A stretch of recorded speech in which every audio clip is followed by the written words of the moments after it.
నమస్తే అండి. 'పెద్ది' మూవీ. 'పెద్ది' మూవీలో నుండి వచ్చిన సాంగ్ 'రై రై రరా' మీరందరూ చూసే ఉంటారు. నాకు తెలిసి రిపీట్ మోడ్‌లో ఉండుంటది ప్రతి ఒక్కరి ప్లేలిస్ట్‌లో. ఆ సాంగ్ లిరిసిస్ట్ అనంత్ శ్రీరామ్ గారు మనతో ఉన్నారు. నమస్తే అండి. నమస్తే అండి. ఎలా ఉన్నారు? బాగున్నాను. ప్రస్తుతానికి చాలా ఆనందంగా ఉన్నాను. ప్రస్తుతానికా? ఎందుకని ఎండల వల్ల చెప్పలేమా నెక్స్ట్ మినిట్? అంటే 'రై రై రారా' హీట్ ఎండల కంటే ఎక్కువనే ఉంటుందండి. ఎగ్జాక్ట్‌లీ. ఎండలు పెద్ద ఇబ్బంది అవ్వదు. హ్మ్. అంత పాటంతా ఒక ఎత్తు, మీ లిరిక్స్ ఒక ఎత్తు.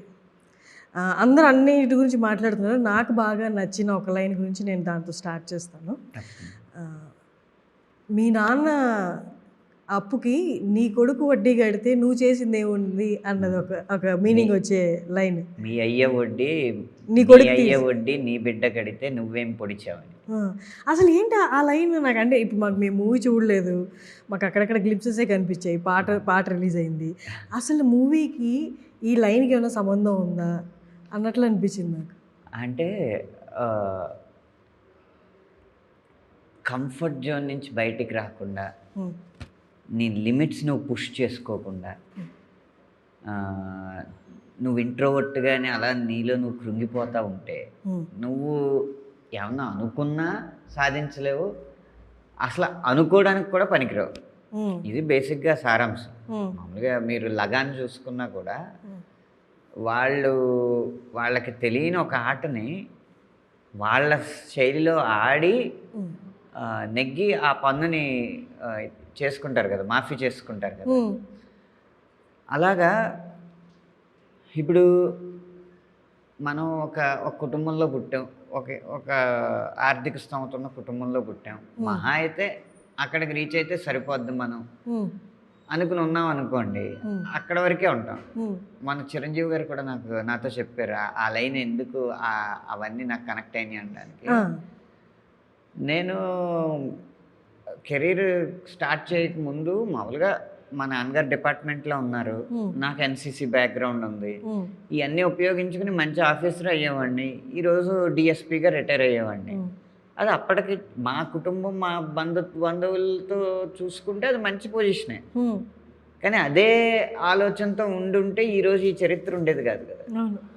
అలాగా నిన్నట్లాగా రేపు ఉన్నదంటే ఈరోజు ఏం పీకేవనే, అంటే పోలీస్ ఫ్యామిలీలో పుట్టావు, రేపు నువ్వు కూడా పోలీస్ లాగా అయ్యావంటే ఇక్కడ నువ్వు ప్రత్యేకంగా ఏమి ప్రయత్నం చేయలేదని. సరే, మన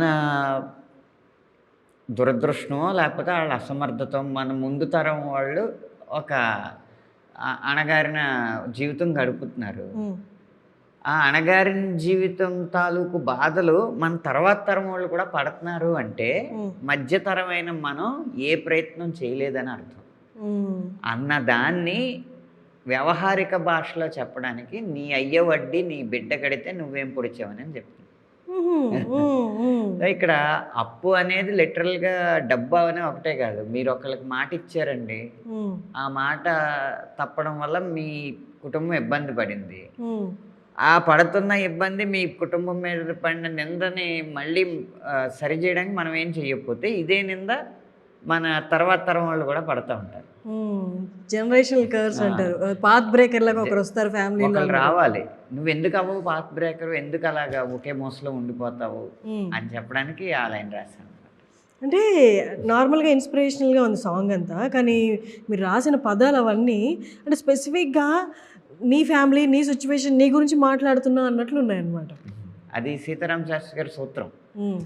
ఒక పాట రాసినప్పుడు ఆ సినిమా కోసం రాసేవన్నట్టుగా ఉంటే ఆ సినిమా వరకే ఉంటుంది. అది పాట రాసినప్పుడు దాంట్లో ఉన్న ప్రతి వాక్యంతో శ్రోత తన జీవితాన్ని పోల్చుకోగలగాలి. పోల్చుకున్న తర్వాత మళ్ళీ సినిమాకి వెళ్ళి చూస్తే ఆ సినిమాలో ఉన్న సన్నివేశాలకు కూడా అది సరిపోవాలి. ఆ సూత్రాన్ని తూచా తప్పకుండా పాటించిన పాట అన్నమాట. మీకు కేవలం పెద్ద సన్నివేశాలకే కాదు, ఎవరికైనా అలానే కేవలం ఆటకే కాదు, కేవలం స్పోర్ట్స్మెన్కే కాదు, ఎవరికైనా ఏ యంగ్స్టర్కైనా సరిపోయేలాగా పాట ఉంటుంది.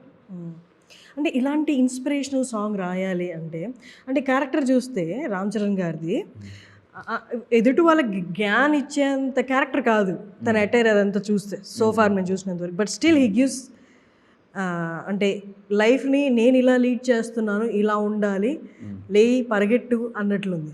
అందుకనే సాధనమున పనులు సమకూరు ధరలోన అలాంటి పదజాలం వాడలేదు. ఏం పీకో ఏం పొడిచో ఎగ్జాక్ట్లీ. అతను ఏ రకమైన ప్రవర్తనతో ఉంటాడో అదే పదజాలం ఉంటుంది.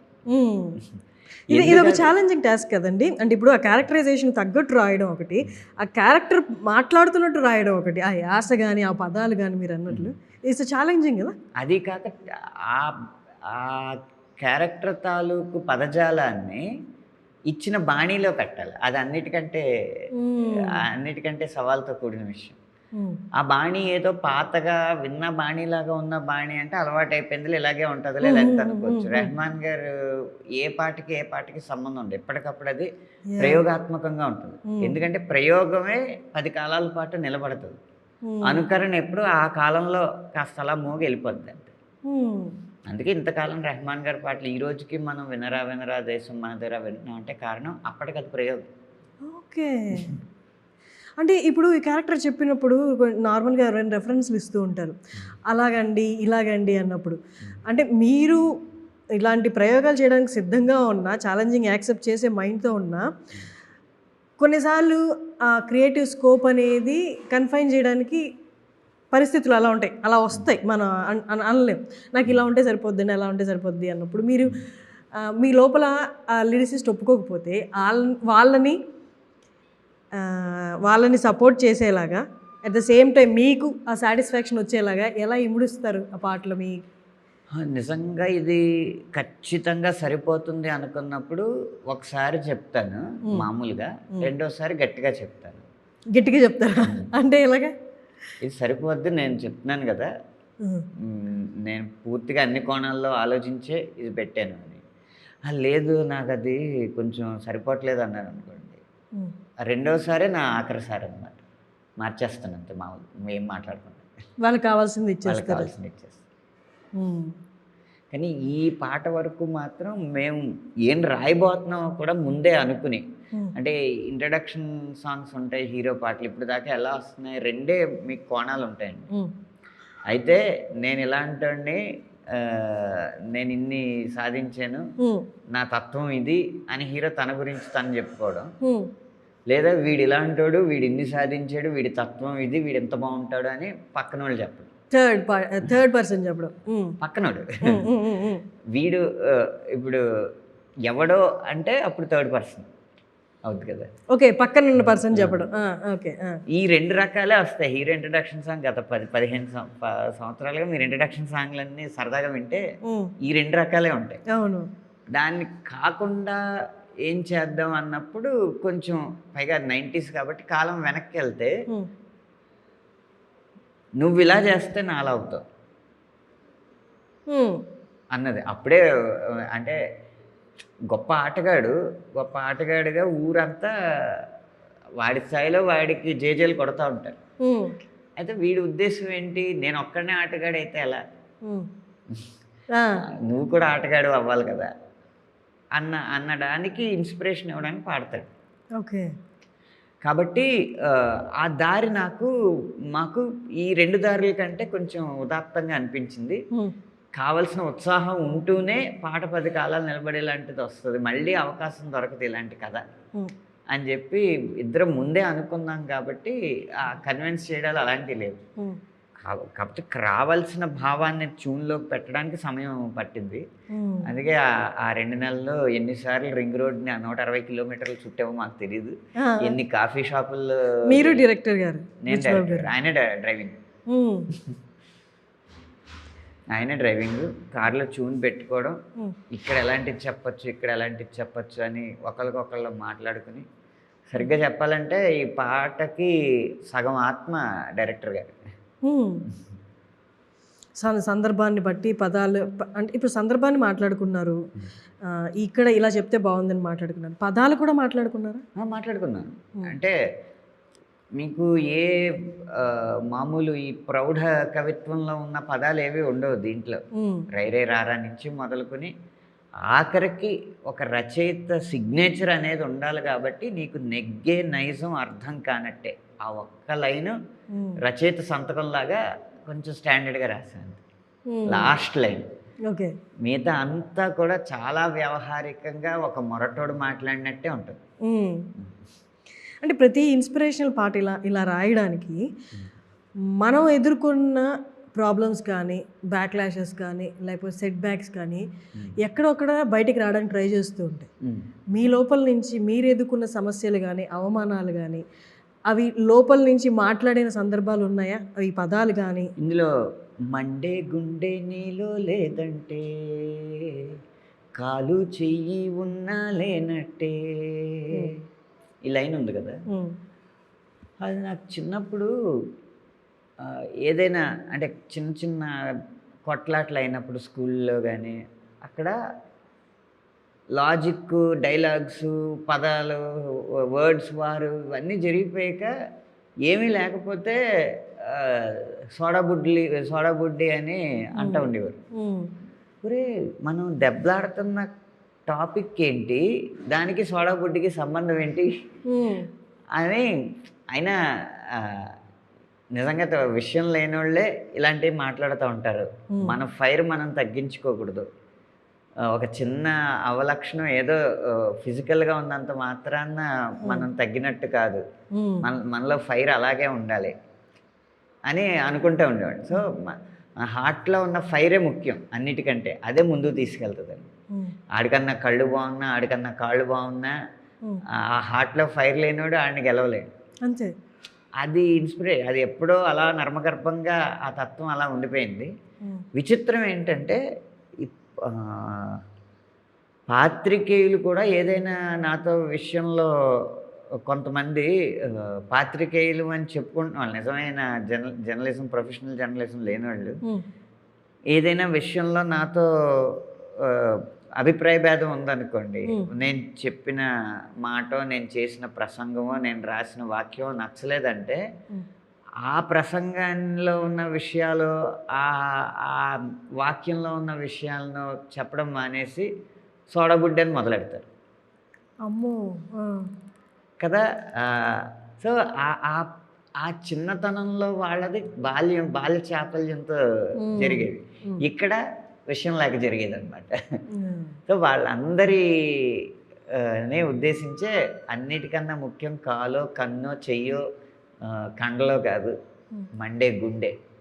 అంటే ఎక్కడి నుంచి వస్తుంది సార్? అంటే ఇప్పుడు మీరు చిన్నప్పుడు నాకు తెలిసి ఇంత నన్ను నేను మళ్ళీ లాక్కొని మళ్ళీ ఆ పట్టాల మీద పెట్టుకొని ఇంత ధైర్యంతో, ఇంత సెల్ఫ్ ప్రైడ్ తోటి ముందుకెళ్ళాలి అన్నది ఎక్కడి నుంచి వచ్చింది? మీ ఇంట్లో ఎవరైనా చెప్పేవాళ్ళ?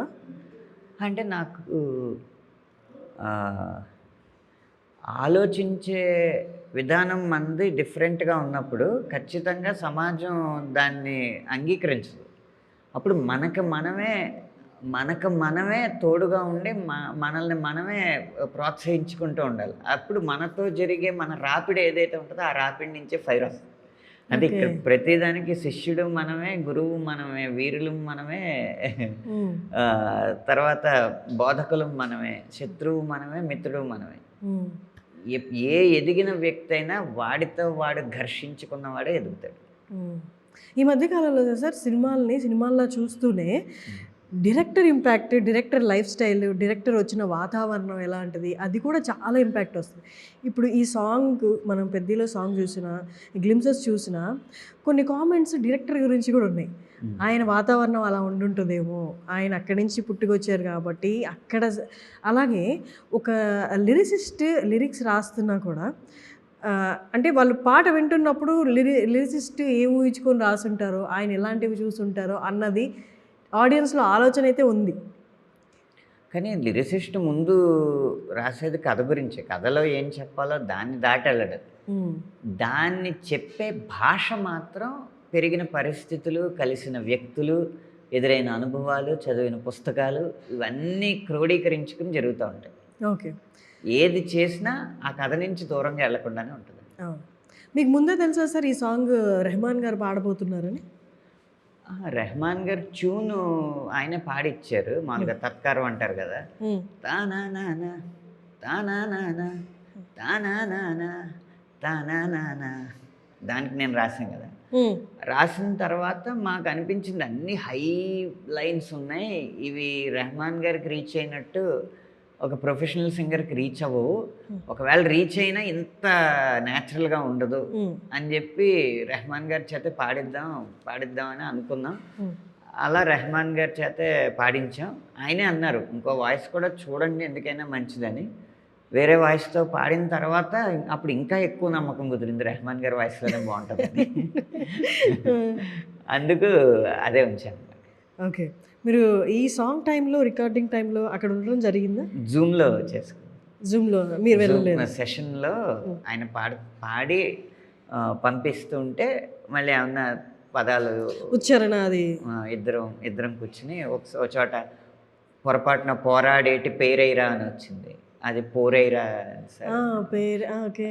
అది అంటే పేరైరా జై కొట్టేటి పేరైరా అని ఆ ముందు తర్వాత లైన్లో ఉంది. ఆ పేరు ఇక్కడ కూడా వచ్చిందనమాట. అది చెప్తే మళ్ళీ వెంటనే పాడి పంపించారు. తర్వాత ఏదైనా ఆ పదం క్లారిటీ లేకపోతే అడగడం. అలా ఆయన ఏంటంటే నేరుగా ఉండరు కానీ పాడి జూమ్లో ఉండమని చెప్తారు, పంపిస్తూ ఉంటారు. ఏది చెప్తే అది మళ్ళీ ఆయన తలపేసుకుని ఆయన పాడి మళ్ళీ పంపిస్తూ ఉంటారు. మీరు ఏదైనా మీ స్పీచెస్ చూసినా ఎక్కడైనా చాలా ధైర్యంగా మొహమాటం లేకుండా మీరు చెప్పాలనుకున్నది చెప్తున్నారు. ఇది అంటే మీరు ఫస్ట్ టైం వచ్చి మాట్లాడినప్పుడు అప్పుడు దాకా ఎవరు ఎక్స్పెక్ట్ చేయలేరు అనంత శ్రీరామ్ గారి గురించి ఇంత నిర్భయంగా బయటకు వచ్చి మాట్లాడతారని. ఆ ధైర్యం ఎక్కడే?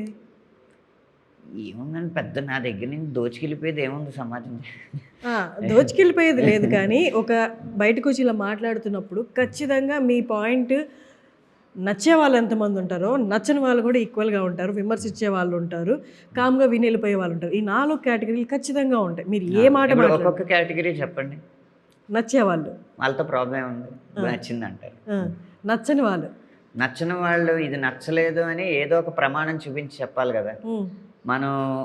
మనం మాట్లాడిన మాటలు నిజం, దానికి ఇది ప్రమాణం అని మనం చూపించగలిగినప్పుడు ధైర్యంగా మాట్లాడాలి.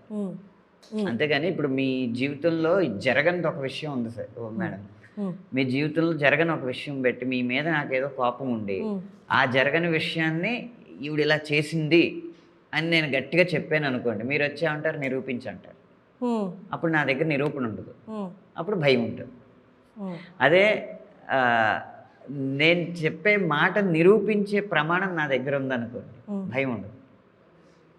మూడో కేటగిరీ ఏంటి? సో వాళ్ళు నచ్చకపోయినా వాళ్ళు నిరూపించాలి కాబట్టి వాళ్ళు చెప్పిన మాటలు వీగిపోతాయి, వాళ్ళతో ప్రాబ్లం లేదు, వాళ్ళు నిరూపించలేరు కాబట్టి. మూడో కేటగిరీ విమర్శించేవాళ్ళు. విమర్శించడానికి కూడా వాళ్ళ దగ్గర విశ్లేషణ కావాలి, ఆ విశ్లేషణకి ఇన్ఫర్మేషన్, సమాచారం కావాలి. నేనే సమాచారాన్ని ఆధారం చేసుకొని మాట్లాడినప్పుడు వాళ్ళు ఆ సమాచారాన్ని కాంట్రడిక్ట్ చేసేలాగా ఇంకో సమాచారం తేలేరు. కామ్గా వెళ్ళిపోయేవాళ్ళతో చాలా ప్రమాదం. ఏదో ఒక అభిప్రాయం చెప్పాలి, ఇంకా లాస్ట్ కామ్గా వెళ్ళిపోయేవాళ్ళు. అదే వాళ్ళతోనే ఎక్కువ ప్రమాదం. ఏదో ఒక అభిప్రాయం చెప్పాలి, చెప్తే కదా నేను చేసిన తప్పో రైటో నాకు తెలిసేది. మీరు ఒకప్పుడు కర్నూలు గురించి ఒక కామెంట్ చేశారు, దాని గురించి ఒకసారి చెప్తారా? అసలు ఎందుకని అలా చెప్పాల్సి వచ్చింది? బేసిక్గా విజయవాడ, కర్నూలు అదే సభ తీసుకుందాం. నేను 2 సినిమాలను ఉదాహరణ చేసి చెప్పాను. పాత కాలంలో వచ్చిన ఒక సినిమా, మొన్న వచ్చిన ఒక సినిమా. ఆ సినిమాలో కర్ణుడిని అర్జునుడి కంటే వీరుడిగా చెప్పారు, దానికి ప్రమాణం చూపెట్టాలి. నేనైతే అరణ్య పర్వంలో కర్ణుడు ఒక మహాదాత అయితే గనక అరణ్య పర్వంలో వస్తుంది ఆ కవచకుండలాలు దానం చేసే సన్నివేశం. వనపర్వం లేకపోతే వనపర్వంలో చివరిలో వస్తుంది. అందులో ఇంద్రుడు వచ్చి నిన్ను కవచకుండలాలు దానం అడుగుతున్నాడు, దానం అడిగిన వెంటనే నువ్వు అతని దగ్గర శక్తి ఆయుధం తీసుకో అని చెప్తే, సూర్యుడు రాగానే నువ్వు దేనికోసం వచ్చావో నాకు తెలుసు, ముందు ఆ శక్తి ఇవ్వు అని చెప్పి బేరాలు పెట్టాడు. అది బేరాలు పెట్టిన తర్వాత దానం అవ్వదు కదా. దానం అంటే ఏంటి, మీ దగ్గర ఏం తీసుకోకుండా నేను మీకు చేస్తే దానం అవుద్ది. ఇది బేరాలు పెట్టేది వ్యాపారం అవుద్ది. దాన్ని పట్టుకుని మహాదాత అనడం తప్పు.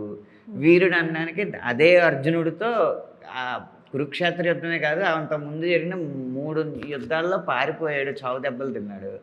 అర్జునుడి కంటే వీరుడు ఎలా అవుతాడు? సూర్యుడు అనడానికేమో సూరత్వం, ధీరత్వం అనేది క్యారెక్టర్ని బట్టి ఆధారపడి ఉంటుంది. ద్రౌపదికి బట్టలు ఒలిచేయి అని చెప్పి, లేకపోతే ద్రౌపదిని నానా బూతులు తిట్టింది కర్ణుడే. ఇంకా సూరత్వం, ధీరత్వం ఎక్కడ ఆపాదిస్తారు వాడికి? అది చేసేసి మీ అభిమాన హీరో చేసాడని చెప్పి అది కర్ణుడు గొప్పోడైపోతాడా? లేకపోతే మీరు స్క్రిప్ట్ అలా రాసుకుంటున్నారని చెప్పి కర్ణుడిని గొప్పోడని మేము నమ్మేయాలా? మేము ప్రశ్నిస్తాం. నేను వేసిన ప్రశ్నకి, నేను ఇచ్చిన స్టేట్మెంట్కి భారతంలో ఉన్న 1,00,000 శ్లోకాల్లో కనీసం 10 శ్లోకాలు ప్రమాణం ఉన్నాయి. మీరు చెప్పిన శ్లోకాన్ని ప్రమాణం చూపించండి. ఇన్ఫర్మేషన్ మన దగ్గర ఉన్నప్పుడు భయపడడానికి ఇందులో ఏముంది? ఓకే, రెఫరెన్స్ చూపించి మాట్లాడుతున్నారు కాబట్టి. Coming to your acting career. అది కెరీరే కాదండి. అవును, అంటే మీరు ఎలా ఎలా దానికి ఏం నేమ్ ఇస్తారు అసలు? అంటే మీరు అన్ని ఎక్స్ట్రీమ్ కోణాలు ఉన్నాయి. అంటే మీరు ఒక లిరిసిస్ట్గా, అంటే మీతో మాట్లాడాలంటేనే అమ్మో వారితో మాట్లాడగలమా, వారి పదాలు, వారి జ్ఞానం అనుకునే లోపు మీరు బయటకు వచ్చి చిన్న చిన్న పాత్రల్లో అలా చమక్కును వేసి అందరినీ నవ్విచ్చేసి వెళ్ళిపోతూ, ఈయన భలే చేస్తున్నారే, కామెడీ కూడా భలే భలే, డైరెక్టర్ భలే గుర్తించి పెట్టారు ఈయన్ని అనుకునేటప్పుడు బయటకు వచ్చి ఇలాంటి అంటే రెఫరెన్సులు చూపించి పౌరాణికాల గురించి కానీ, మన భారతం, రామాయణం గురించి కానీ బయటకు వచ్చి మాట్లాడతారు. అంటే అన్ని ఎక్స్ట్రీమ్ కోణాలు కనిపిస్తున్నాయి మీలో. జీవితం ఎలా ఎదురైతే అలా అంగీకరిస్తూ ఉంటానండి నేను. అది ముందు సూత్రం. ఇక యాక్టింగ్ అంటారా, నేను ఎప్పుడు నా ప్రొఫైల్ తయారు చేసుకుని నేను ఇది చేస్తాను, అది చేస్తానని ఎప్పుడు అడిగింది కాదు. నేను పాటలు రాయడానికి వెళ్ళినప్పుడు అప్పుడు నా హావభావాలు, లేకపోతే నా స్పందించే తీరో చూసి ఈ పాత్రకి నువ్వైతే బాగుంటావు, చేస్తావా అని అడిగితే చేసాను తప్పితే దాన్ని ఎప్పుడు ఒక కెరీర్గా ఎప్పుడు భావించలేదు. మొన్న ఈ మధ్యన డాన్సర్ కూడా కనిపించారు. అంటే అది సమాజాన్ని స్టడీ చేయడం వల్ల వచ్చిన లక్షణం అన్నమాట. అంటే ఇప్పుడు సమాజం ఏంటంటే ఈ రీల్స్ యుగంలో ఎవడికి ఏదైతే రాదో ఆడది చేస్తే గొప్ప. ఓకే, నేను అద్భుతమైన లోతైన సాహిత్యాన్ని రాస్తా, పాట రాసాడు అంట. అదే నేను వెళ్ళి డ్యాన్స్ చేస్తే డ్యాన్స్ చేశాడు. ఎందుకంటే నాకు రాదు కదా.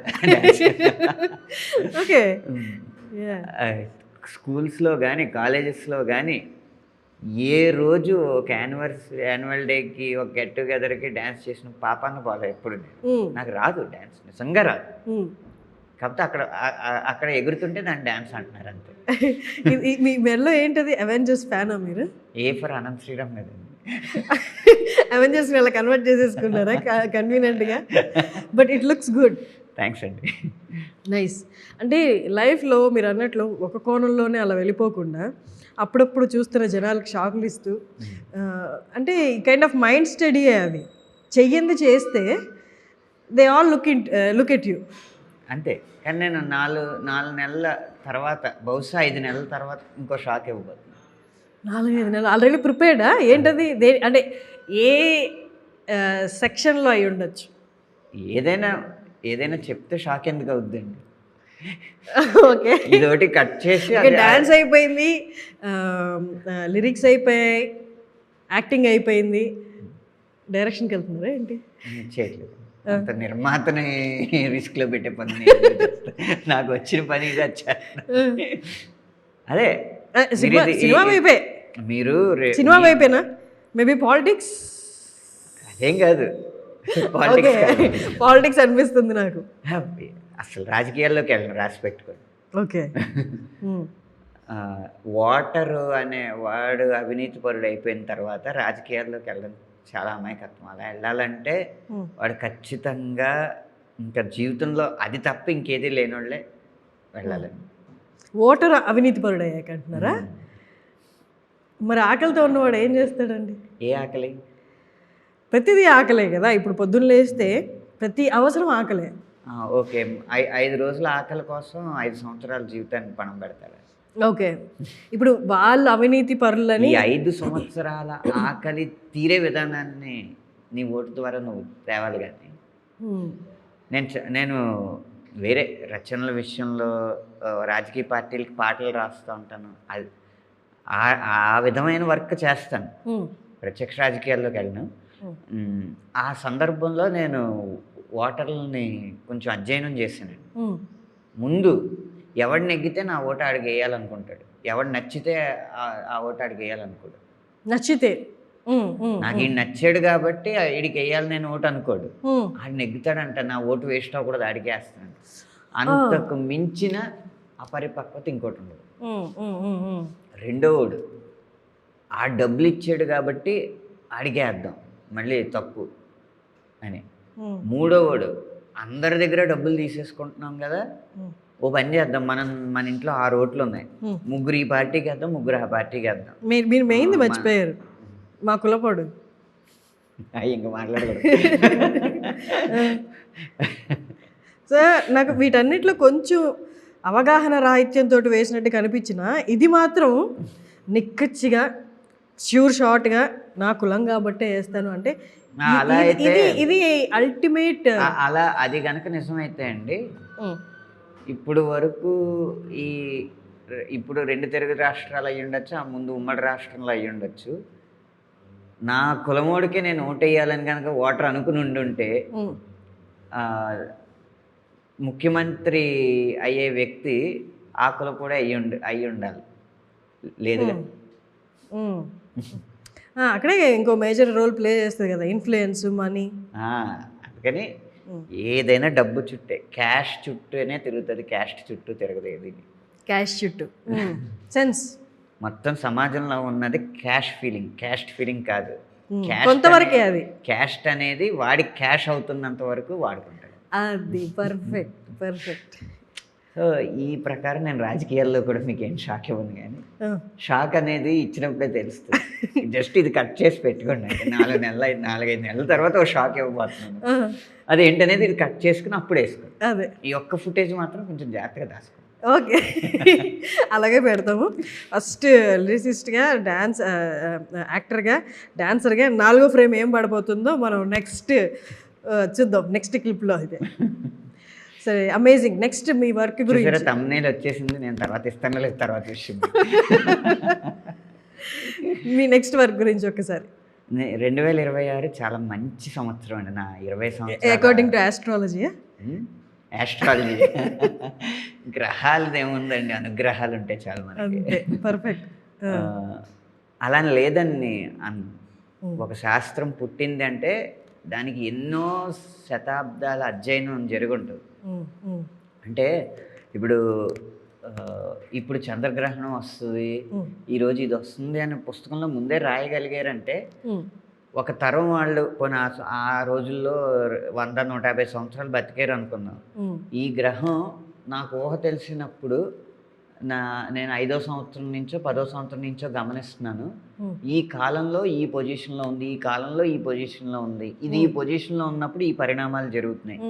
ఇది నేను ఈ 150 సంవత్సరాల జీవితంలో నేను సేకరించిన సమాచారం, ఇక్కడి నుంచి నువ్వు కొనసాగించు అని వాళ్ళ కొడుక్కో వాళ్ళ శిష్యుడికో ఇస్తే ఆడు మళ్ళీ 150 సంవత్సరాలు దాని మీద అధ్యయనం చేసి అలా కొన్ని శతాబ్దాల సమాచారాన్ని క్రోడీకరిస్తే ఇన్ని సంవత్సరాలకు ఒకసారి ఇలా జరగడం వల్ల ఇదవుతుంది అని చెప్పి ఒక నిర్ధారణకు వచ్చి ఒక శాస్త్రంగా రూపొందించారు. దాన్ని ఇంటర్ప్రెట్ చేసే వాళ్ళలో తేడాలు ఉండొచ్చు. దాన్ని డబ్బు కోసం చేసి ఉండొచ్చు, ఏదైనా చేసి ఉండొచ్చు. మేబీ వాళ్ళకున్న జ్ఞానంలోనే వాళ్ళు ఇంటర్ప్రెట్ చేసి వాళ్ళ జ్ఞానం అంతే పరిమితం అవ్వచ్చు, లేకపోతే వాళ్ళు అర్థం చేసుకున్నది తప్పు అవ్వచ్చు. అంతేగాని ఒక శాస్త్రాన్ని ఎప్పుడు నేను జాతకాలు నమ్మును, నేను జ్యోతిష్యాలు నమ్మును అన్నది దాన్ని జనరలైజ్డ్గా మనం చెప్పలేం, అలా చెప్పకూడదు. పలాయనవాదం ఉండకూడదు. అలా అది సరే, అది వదిలితే జాతక ప్రకారం కాదు, జ్యోతిష ప్రకారం కాదు, 2020 సంవత్సరంలో నేను చూసినంత వైవిధ్యం నా 20 సంవత్సరాల ప్రస్థానంలో ఎప్పుడూ చూడలేదు. ఇప్పుడు జస్ట్ 3 months కదా అయింది 2026 వచ్చి. చూడబోతుంది, అందుకే ఫ్యూచర్ ప్రాజెక్ట్స్ గురించి అడిగారు కదా. సో ఇప్పుడు పెద్ది వస్తుంది, ఇది ఒక రకమైన ఎమోషన్ మాస్ ఇలాంటిది ఉంటే చెన్నై లవ్ స్టోరీ వస్తుంది. చెన్నై లవ్ స్టోరీ ఒక గీతాంజలి లాంటి బ్యూటిఫుల్ బ్రీజ్ లా అనిపించింది. అలాంటి ప్రేమ గీతాలతో కూడిన సినిమా. అలా స్పిరిట్ వస్తుంది, దాని తాలూకు భావోద్వేగం ఇంకోలాగా ఉంటుంది. స్పిరిట్లో ఎన్ని రాయిపోతున్నారు మీరు? ప్రస్తుతానికి 2 అయినాయి. అవునా? ఇంకా oh my God. So Prabhas గారికి అనేది ఎప్పుడు ముందే కుయ్యకూడదండి, తొందరపడి కోయిలు ఎప్పుడు ముందే కుయ్యకూడదు. ఎందుకంటే ఆ పరిస్థితుల ప్రకారం అన్ని పాటలు రాసినా ఒక పాటకి నేను అందుబాటులో లేక రాయించి ఉండొచ్చు, లేకపోతే ఒక పాట ఎందుకో ఇద్దరికి పొసకోపోవచ్చు, రకరకాలు జరుగుతూ ఉంటాయి. కాబట్టి అయిన వరకే చెప్పుకోవాలి. చెన్నై లవ్ స్టోరీ అయితే అన్ని పాటలు అయిపోయినాయి. సూపర్. స్పిరిట్ ఒక 2 పాటలు అయినాయి, ఇంకా జరుగుతున్నాయి. తర్వాత దుల్కర్ సల్మాన్ పూజా హెగ్డే సినిమా ఒకటి వస్తుందండి, రవి అని కొత్త అబ్బాయి డైరెక్టర్. అందులో పాటలు కూడా బాగుంటాయి, జీవి ప్రకాష్ మ్యూజిక్. ఇలా ఈ సంవత్సరం వచ్చినంత వైవిధ్యంగా ఏ సంవత్సరం అంటే ఈ సంవత్సరం బ్రేకప్ సాంగ్స్ రాశాను, ఫ్రెష్ లవ్ పాటలు రాశాను, మంచి మాస్ పాటలు రాశాను, ఐటమ్ సాంగ్స్ రాశాను, ఇలా హీరో ఇంట్రడక్షన్ సాంగ్ రాశాను. ఈ సంవత్సరం పూర్తిగా నన్ను నేను ఆవిష్కరించుకోవడానికి ఉపయోగపడే సంవత్సరం. సూపర్. నాకు మన అన్ని క్రాఫ్ట్స్లో చూసుకుంటే తక్కువ కాంపిటీషన్ ఉన్న క్రాఫ్ట్ లిరిసిస్ట్ అనిపిస్తుంది. ఎందుకంటే దీంట్లోకి రావాలి అంటే నువ్వు ఎంతో మదనం గురయ్యి నువ్వు ఎన్నో చూసి ఎంతో నాలెడ్జ్ ఉండి వస్తేనే ఇక్కడికి రాగలవు. అంటే దీంట్లోనే తక్కువ కాంపిటీషన్ ఉంటుంది అనుకుంటున్నాను. దీన్నే కొంచెం వాస్తవిక దృక్పథంలో ఆలోచిద్దాం. పుట్టగానే ఎవడకాడు సినిమా చూసిన వెంటనే హీరో అవ్వాలనుకుంటాడు. తర్వాత కొన్నాళ్ళ తర్వాత అద్దంలో చూసుకుని ఒక రియలైజేషన్ వస్తుంది, మనం అది కాదు అని. ఆ తర్వాత అందంగా ఉన్నవాడికి కొన్నాళ్ళ తర్వాత అర్థం అవుద్ది, అందంగా ఉండడమే కాదు అభినయించడం అనేది వేరే కళ అని. అలా డ్రాప్ అయ్యి ఇది జరగట్లేదు కాబట్టి మనం తెర వెనకుండి నడిపిద్దాం, డైరెక్టర్ అవుదాం అనుకుంటాడు. ఎందుకంటే హీరో తర్వాత వచ్చే ఎక్కువ సెకండ్ అదే కాబట్టి. తర్వాత అర్థం అవుద్ది దానికి చాలా పడాలి, ఆ శుక్రవారం ఎప్పుడు వస్తుందో ఎవరికీ తెలియదు, దానికోసం వెయిట్ చేయగలిగే సహనం మనకు ఉందా లేదా అని చెప్పి అలా అలా వడపోయిగా లిరిసిస్ట్ అవ్వాలనుకునే వాళ్ళు ఎంతోమంది ఉండరు. అవ్వాలనుకునే వాళ్ళే చాలా తక్కువ మంది ఉన్నప్పుడు అయ్యేవాళ్ళు ఇంకా తక్కువ మంది, ఆ అయ్యేవాళ్ళు విజయవంతం అయ్యేవాళ్ళు బాగా తక్కువ మంది. అవును. కాబట్టి కాంపిటీషన్ అనేది అవకాశం లేదు. మన తెలుగు ఇండస్ట్రీలో కూడా ఇప్పుడు యాక్టివ్గా ఉన్న లిరిసిస్టులు వేళ్ళ మీదే చెప్పొచ్చు కదండి. అంతే కదండి. మీకు సంవత్సరానికి ఇప్పుడు 300 దాకా సినిమాలు డబ్బింగ్ అయితే స్ట్రైట్ అయితే రీమేక్ అయితేనే వచ్చేస్తున్నాయి కదా. అంటే యావరేజ్న 5 పాటలు వేసుకున్న 1500 పాటలు రాయాలి. 15 పోనీ యావరేజ్ 4కైనా తగ్గించండి, మొత్తం అవసరం 1200 పాటలకు అవసరం ఉంది. ఎంత బిజీ ఉన్న లిరిక్ రైటర్ అయినా నెలకి 6 పాటలు రాయడం అంటే చాలా, ఇంకా అసలు వీకెండ్లో అలాంటి ఏం లేకుండా రోజు 15 గంటలు కష్టపడితే అయ్యే పని. నెలకు 6 పాటలు. ఇప్పుడు పెద్ద పాట ఉందండి, ఇది 2 నెలలు తీసుకుంది పాట. అంటే ఈ పాట రాస్తున్నప్పుడు వేరే పాటల మీద మీరు కూర్చోరు కదా? ఒక్కొక్కసారి కొంచెం గ్యాప్ సైమల్టేనియస్గా చేయాల్సి వస్తుంది. బట్ మొదలు పెట్టినప్పటి నుంచి ముగించే వరకు 2 నెలలు పట్టింది. 2 నెలలు పట్టింది. అలా మీరు సగటును చూసుకుంటే నెలకు 6 పాటలు రాస్తే చాలా బిజీ అయినట్టు లిరిక్ రైటర్. అంటే ఒక లిరిసిస్ట్ 72 పాటలు రాయగలరు, సంవత్సరానికి 72 పాటలు రాయగలరు. అలాంటిది టాప్ లెవెల్లో ఒక 10 మంది ఉన్నారు అనుకుందాం, 720 పాటలు. 720 మిగిలిన 500 పాటలు ఇంకా ఎవరో ఒకరు రాయాలి కదా. అందుకని అందరికీ అవకాశం ఉంది ఈ ఒక్క రంగంలో మాత్రం. నోట్ చేసుకోండి. కానీ అంత ఈజీ కాదు, ఇక్కడికి రావాలి, రాయాలి, కూర్చోవాలి అంటే కొంత ఇన్హెరిట్ టాలెంట్ కూడా ఉండాలి. అంటే ప్రతి రంగంలోనూ టాలెంట్ ఉండాలండి.